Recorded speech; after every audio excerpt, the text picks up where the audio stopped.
রংপুরের একটা ঘটনা যে আমি এক ডক্টরের কাছে গিয়েছি ডক্টর টেস্ট করার জন্য।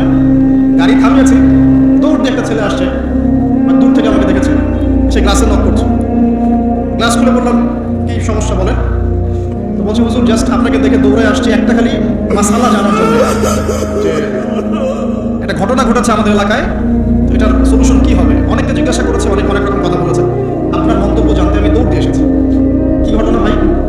তো বলছে যে আমাদের এলাকায় একজন ছেলে, মাদকাসক্ত ছেলে, মানে এডিক্টেড, ড্রাগ এডিক্টেড, সে তার নিজের মায়ের সাথে জেনা করে ফেলেছে। এটা শোনার পরে আমি আসলে কি অ্যান্সার দিব, আমি প্রায় 2 মিনিট চুপ করে বসে আছি। আজ বলবেন কি বলবেন এখন বলুন। এই ছেলের এখন করণীয় কি? 2 মিনিট চুপ করে থাকার পরে আমি খালি একটা কথাই বললাম যে আল্লাহর কাছে খালেসভাবে তওবা করতে বলেন, এর চেয়ে বেশি কিছু আমার বলার নাই। তো ঘটনাটা কি আপনাদের কাছে কত বিব্রত বোধ হচ্ছে না?